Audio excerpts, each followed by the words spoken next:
Harry, it is great to have you on again. Adam, I feel like we're old friends at this point. It's like old home week. I know. And this podcast, the season 1, it was explosive. I talked to you way before it even came out, and then we kept in contact off air for the majority of that whole season, and getting to know you and what's happening behind the scenes and stuff. It has been quite a ride. And right now, as we talk right now, the podcast is a top 100 true crime podcast in the country. Congrats, man. And this is all, you say congrats, but again, this is something that has been very heavily weighing on you. It's kind of a double-edged sword in a sense. When I talked to you on September 4th. I'll remember that day will live in infamy with me.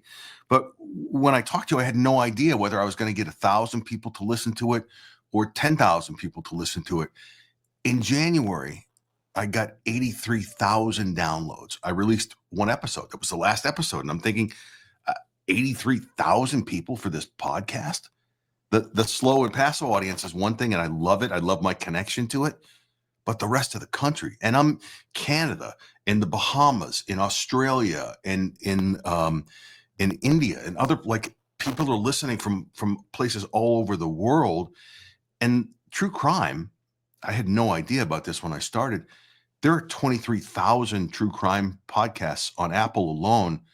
The fact that I'm, this morning, who's counting, I was number 62, it puts me in the top 1% of all podcasts all over the world. Like, holy cow. Yeah, I never would have thought that. I know. Well, look, and one of the ways I connected with you originally is because on the tile that you were advertising, it said executive producer Billy Bush, and I privately reached out just via DM to Billy to say, hey, are you involved in this? This person is claiming this, and I reached out to interview them. I've yet to hear. We're going to see. And he says, yeah, it's a crazy story. Da, da, da. And he verified also. At least when I started talking to you, I knew, okay, this isn't, you are obviously a jilted lover by all fairness, but you're not just a jilted lover.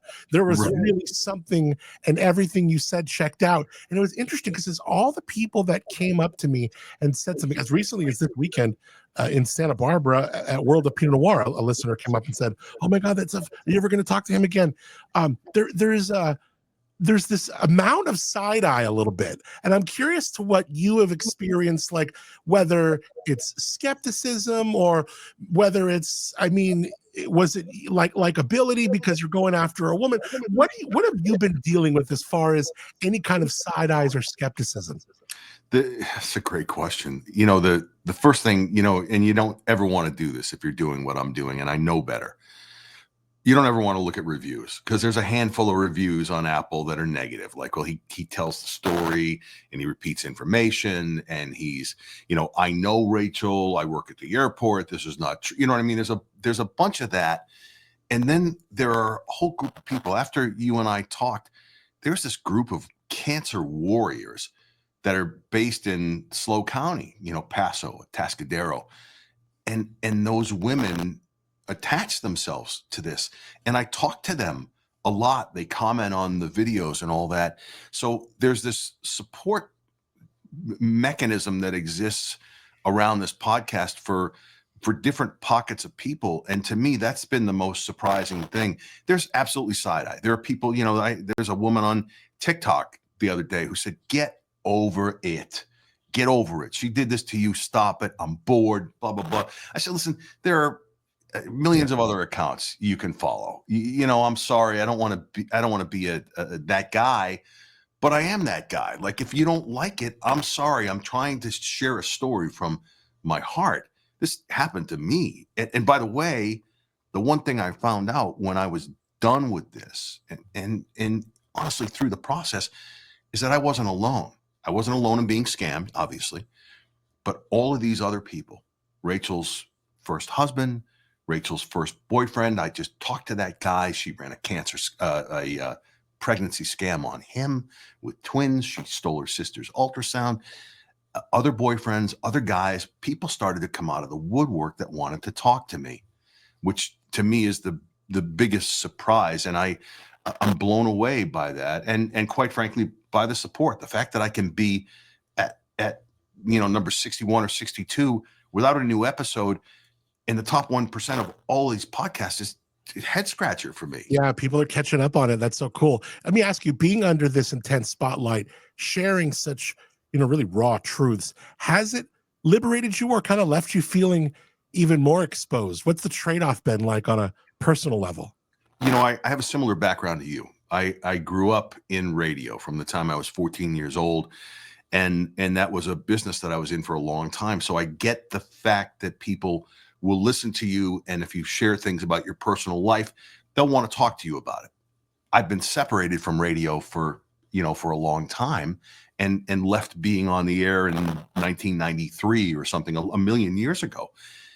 And that sort of recognition is happening again. And it's weird because I don't meet a lot of people that I don't know, but with people that I know. I had a friend that I grew up with, and he came to town with his wife, and all his wife wanted to do was talk about the podcast. Tell me about this with Rachel.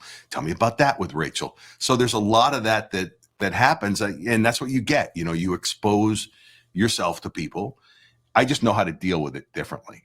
You brought up Billy Bush. One of the things I love about Bushy is that if you're out with him and someone comes up and says, "Oh, I love you and I love your show," or whatever, he stops and he makes time and he answers people's questions. And he's that guy. He's the same guy you see.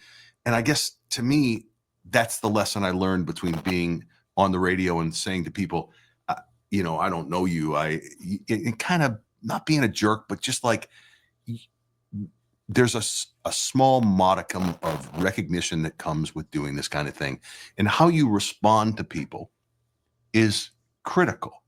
I've started seeing a woman the last 6 months, a really wonderful, sweet, adorable woman, and I'm happy. And she's cranky sometimes. Like, when is this going to end? Like, what are we doing? And why are these women talking to you on TikTok and Instagram? But it's like, you have to be nice to the people that want to know more and that are interested in. Now people are invested. They're hungry for it, it seems. Has Rachel herself thrown any curveballs your way, either directly or through the grapevine, since this all, like the podcast, went public? And how has her narrative influenced or conflicted with yours in the public eye even? There's one thing that happened at the beginning when you first reached out to me, you reached out to Billy, and we were all set to do an interview. Like 2:00 in the afternoon, we decided that we were going to do it. And then that night, like 7:00 at night, I got a message from you saying, "Hey, listen, we're going to put the brakes on this for a minute." I got an email that has to do with Rachel and a court case and accusations and all this other stuff. And you started to ask me questions about it. I said, "Hold on a second." I said, "This has nothing to do with me. That's not me. This fight, it's going on in court, still going on, by the way, today, is between Rachel and her husband, who she is still married to." And I said, "Who is the email from?" And you said, "Well, I'll just tell you that the woman's name is Kimberly." And at the time, I didn't know this.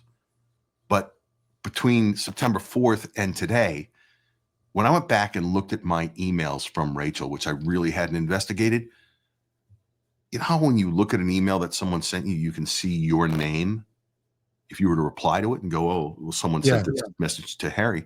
Right. And then I looked, the name in parentheses is Kimberly blank. The woman that wrote to you is named Kimberly. So I think Rachel sent you that message from Kimberly to try to tell you, don't talk to this guy. He's in the middle of this, or he's being paid to do this. And that's the one thing that really upset me was Rachel and Russ started telling people, well, he's being paid by Mark to do this, to tell his story. I'm thinking, this has become a full-time job for me. I'm not getting paid, and podcasts don't pay anything. It just doesn't. This is my story. I'm not being paid by anyone to tell my story. I'm humiliated to have to tell my story, but I'm doing it. I'm in 1,000%. And by the way, I had the most unbelievable anxiety episode the night before I launched that I can't even begin to tell you. Yeah, and I'm a guy who doesn't ever get anxiety, but that night before, oh boy. Now, I know because I came from radio and I modeled my podcast, and I know I was very blessed to have, listeners and, engagement with businesses locally, and, my feet in the community here. So I have monetized what I'm doing here. And I know that it's really probably not I mean, besides something like Chris, with Your Own Backyard, where he could have monetized it and chose not to, which I still thought was crazy. But I imagine you'd want to monetize this. I mean, I hear ads on your podcast. You haven't been able to make any real money from the season? I haven't made any measurable amount of money. I mean, Yeah. there's a part of me that wants to share with you what I made, in January. I made $648 on 83,000 downloads. Yeah. And there are advertisers. The problem with the podcast industry is that the advertisers control everything. So let's say, whatever it is, Chevron Gas wants to buy true crime podcasts. They will go to iHeart and say, we have $2 million we want to spend this quarter. And iHeart will go through all their podcasts and put spots on everyone's podcast, and they assign you a dollar amount. My podcast has 2 commercials at the beginning, 2 in the middle, 3 at the end. I get paid. It's like artists getting paid on streaming. I don't get paid anything. Now, I'll tell you what's starting to happen is I'm starting to get some requests about doing live reads, doing endorsements. And there are some weird things, like one of the advertising company reached out to me like a week and a half ago and said, listen, we've got a clothing company that wants to know if you'll wear their clothes in your social media ads. And I'm thinking, it's like the Dr. Phil, like Dr. Phil's wardrobe is, by, triple X big and tall guys, whatever. XL. So listen, revenue over righteousness at this point. It costs me a lot of money to put the podcast out. I write, I've got people that have helped to produce beyond Billy. The sound design, like when you listen to me tell the story, there's a guy who was a graduate of the Rochester Institute of Technology. His name is Andrew Reagan, who's a small filmmaker who sits and scores every episode. And I didn't know it. He does it custom. So last year on season, like episode 10, there was an episode that was really sad. You could kind of hear me break down. And I wrote to him and I said, you have brought my story to life. And I'm so sad. I'm happy in a way that you've done it, but I'm so upset emotionally. And I said, how do you do it? And he said, every single episode I score. Wow. You could definitely tell. I mean, it sounds pro. I mean, it sounds great. You got the music in the round, like the drone, sound effects and all that. Yeah. No, it's legit.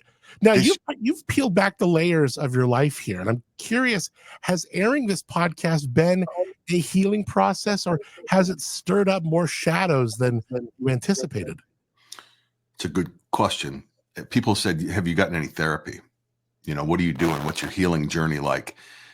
And there are 3 different therapists I spoke with. I spoke with a therapist who's going to be on the podcast this season, who I've known from growing up outside of Boston. And she's one of us. She's the woman that said, I'll come on your podcast and talk about the narcissist, but Rachel's not just a narcissist. She's this, she's that. And she said, by the way, and this is complete fuckery. This is not just a woman playing games.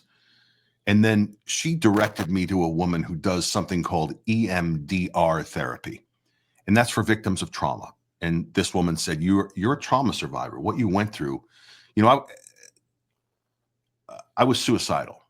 There were three times in particular where I just thought, I'm in really dark waters.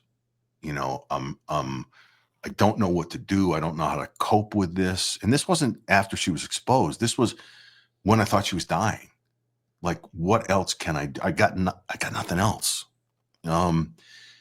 And those are really dark waters.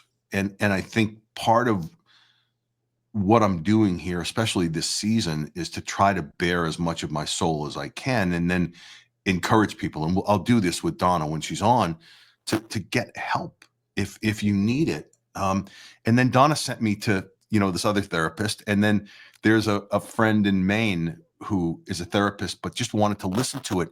And she gave me unbelievable advice. So I've talked to 3 different therapists, and by and large, I'm through all of the sadness now. And I'm, again, I've got a relationship with someone I care deeply about, but it's a process. How do you trust again after what she did? Is it weird to start a relationship with another woman for her when all you're doing is focusing on your ex now? Like you're just, and I get why you're doing it because there's this production now, there's this whole life around what's going on.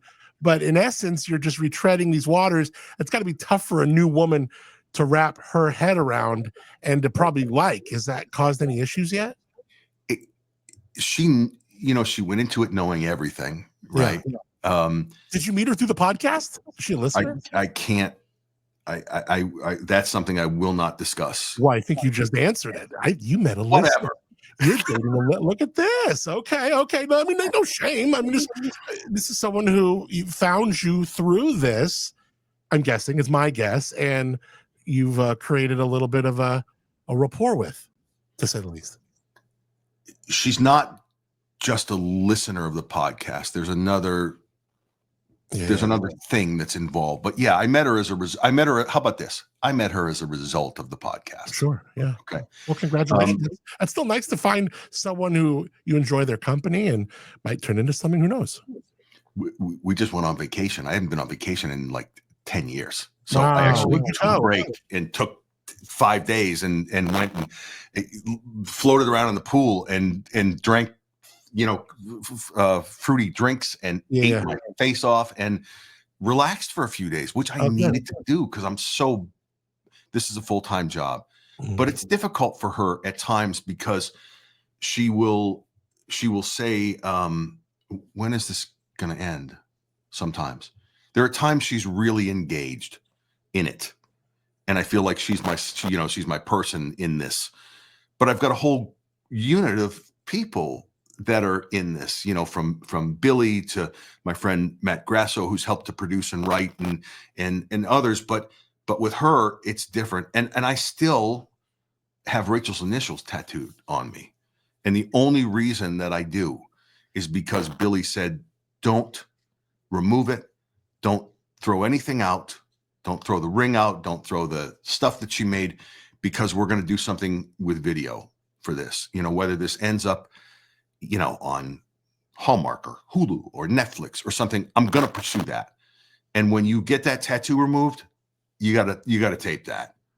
So that's the only reason that it's there. But she, this woman has to see that tattoo. Oh, sure. So it has made it challenging probably for her. And there have been a couple times where I've said, listen, I'm not going to talk to you about it anymore. I'm just not. Like, we don't have any arguments, like real arguments. But if it's frustrating her, I just say, listen, we don't have to talk about it. But my head's in it so much, not because I love Rachel or I miss Rachel, but because I want the podcast to be as good as it can be. I've never told a story. I make money as a voice guy telling other people's stories, doing other things. But to tell my own story, I've never written a story. People are confused about the first season of this. I didn't know what I was doing. I sat to write for cathartic reasons.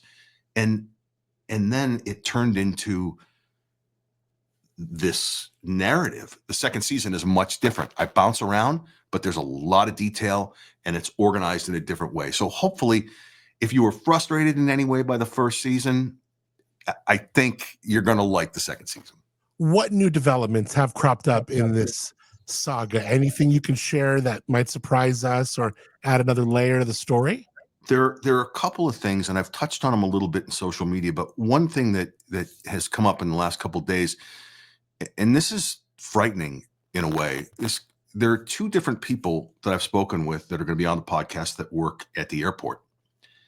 And both people confirmed that at the American and Piedmont station, the people that are in the job that Rachel and Russ and others are in, the baggage handler, cross-trained agent folks, those people are responsible to check the planes.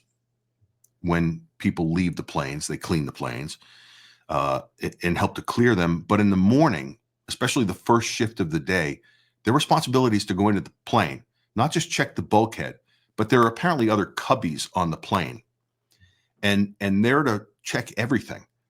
And two different people have told me that part of this team at that station doesn't check consistently what's on those planes. And in this day and age, to me, that's a development that's worthy of someone's attention at American. American's got some issues anyway, but that's a huge development. And that's today or yesterday, last couple of days. Is this like where Rachel is to be working? Is that why this is even a thing? Because she's working. That's what Rachel does. That's what Russ does. That's what the other people that have this job. I don't know how many people work in that group, 20 people or whatever they are, but so you're talking to some person in the scenario there that alleges that some other people aren't doing everything they're supposed to be doing as far as their job is, and checking cubbies and hatches and certain airplane things. And it's not just the American people that are aware of it. There are people, Alaska operates there. There are people that work for that airline. I've heard from so many people that work around the airport in some capacity that it would blow you away. There's a community of people there that will communicate with me. A lot of people that don't want anything to do with it, but just want to listen and watch the car crash. But there's a group of people that will talk to me, and I've got at least 3 of them that are going to be on season 2. I was going to say these are going to make their way into season 2. The problem with these people, and this is your opportunity to show off your roadcaster if you like. Yeah. But the problem is that these people have to be masked, meaning you watch Dateline or 48 Hours and you see them interview someone that's on like in the witness protection program. Oh, sure. You gotta make sure that you talk like this. That's right. So everyone can be disguised. We have your child drop $5,000 or $5 million or whatever it is, in the dumpster behind the backyard. And I would definitely say use this voice instead of this voice, because this voice you can't take seriously. No one's taking that seriously.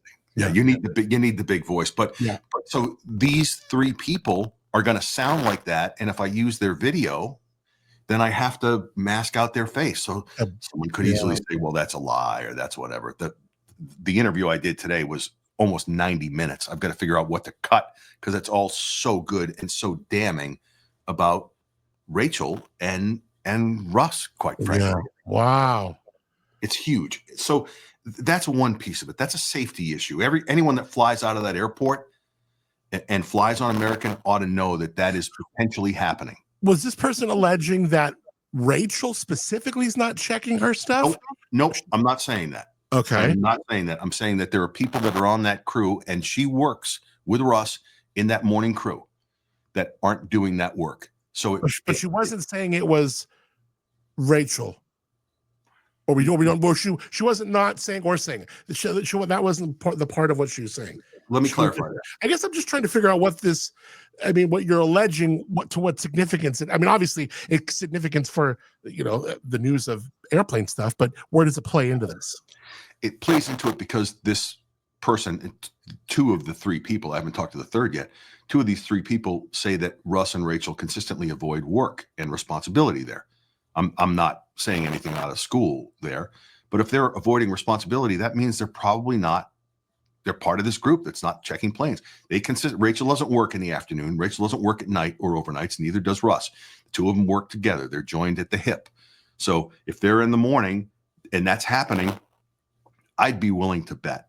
I'm not accusing them, but I'd be willing to bet that they're part of this group that is not doing the work that they need to do. That's being alleged by someone who is there.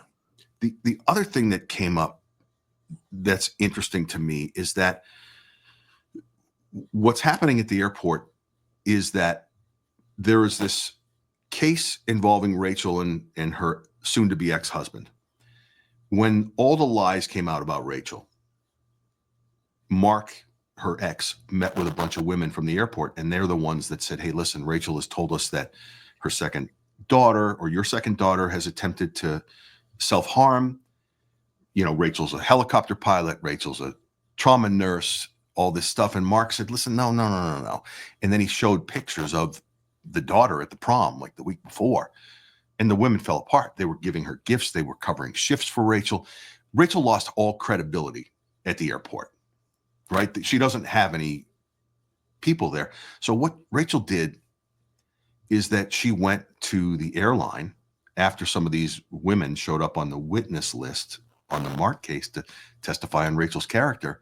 And she said she was being bullied by fellow employees. Not like, hey, you're a liar, you're this, you're that. It was bullying by exclusion. They just have washed their hands of her.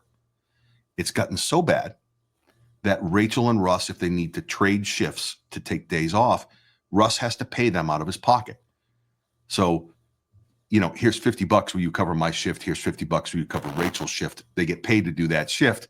They get more hours. They get more credit. They use their flight benefits. And that's what they had to do. Normally, if you talk to anyone that works at any airline, the horse trading of shifts is something that happens all over the country. I got a friend that works for Delta. She's based in Atlanta. She horse trades shifts all the time. 3 weeks a month, she's in some different part of the world because of the benefits of working for the airline. They can't get people to cover their shifts now. They're so persona non grata, among coworkers, and they don't work without each other. Russ will not let Rachel go to the airport without him. And that's from your airport contacts. All the stuff that you're getting from the airport, you're getting from a handful of airport contacts. Yes. Yeah. Well, I 100%. can't wait for season 2 to get into that too. What's been like the single biggest lesson, or you hope the audience kind of walks away with after hearing, all of season 1, but then to come back for season 2? I think, again, I look at the red flags, right? Go back to the interview you and I did on September 5th and Billy Bush talking about Mexico. I should have listened to Billy Bush. I should have paid attention to the red flags that I saw, and I didn't do that the way that I should have done it. And there were a number of them. Rachel said, she had, when she went into the hospital to have this treatment and was stuck there, that she put the house that she and Mark owned together in her daughter's name, so that if anything happened to her, her daughter would get it. Mark's not on the house. Mark's not this. Mark's not that. And then while she was in the hospital, I have a private investigator license. I don't know if you and I ever talked about that. I should have used it, but I did a little bit of digging and I realized Mark and Rachel own that house together. Matter of fact, they still own that house together right now. I should have trusted my instinct. And the things that came out during this break, Rachel taking money from Cap Slow, she now owes them $82,000 on the $27,000 they gave her in 2012. Rachel ran for the water board in Santa Clarita in 2006 or 2007. She took the campaign funds. She didn't win. And she took the campaign funds and transferred them into her own account. They're still taking money from Mark for that because California is a community property state. There's still thousands of dollars that are owed on that money. There's a niece that came to stay with Rachel and Mark just before their fourth daughter was born. Rachel, after that girl left, Rachel took all of her information. She was working at Wells Fargo in Morro Bay. Rachel opened up a credit card in her name, ran up thousands of dollars in charges. That poor girl didn't find out until years later when she went to try to go buy a house and her credit was trashed. The collection notices went to Rachel's house with her name on it. It's crazy. So, how do you learn all this stuff? All these things that you allege. I'm so curious how you found out all this. That story came from Mark. And then I thought, well, I need to, I appreciate Mark's honesty, but I worked for CBS. I signed some CBS handbooks back in the day. I understand and I ran talk radio stations. I understand journalistic integrity. And I thought I got to back this up. And then I talked to a couple people and did some research and thought, this is it. I posted a picture. I'll give you an example. I posted a picture a couple weeks ago of Rachel that she told me was in the Macy's catalog. And it looks like Rachel. If the picture favors Rachel. And I made a big deal of it. It was one of those non-serious things, but like, here she is in the Macy's catalog. And then someone wrote to me and said, that's not Rachel. Facial features are different. Check your stats, check your data. And I sent the picture to somebody in Rachel's family. And she said, that picture favors Rachel, but it's not. And immediately I took it down, and you'll see there's a video on Instagram where I, I put my dog in there and said, we're going to issue a correction right now because our Do information you was. ever worry that you could say something that would put you in a legal, some legal hot water, whether it's a place like here or, different than a place where you're producing something, you're in the comfort of your studio, but here with me asking you questions and you're just kind of answering them, or you're pretty thoughtful in the way you position everything that you allege so that you're protected, I guess. I'm very thoughtful about everything that comes out of my mouth. There's nothing that gets said in the podcast that's not read over a lot by me. I write it all myself. I've got someone that helps and looks at stuff.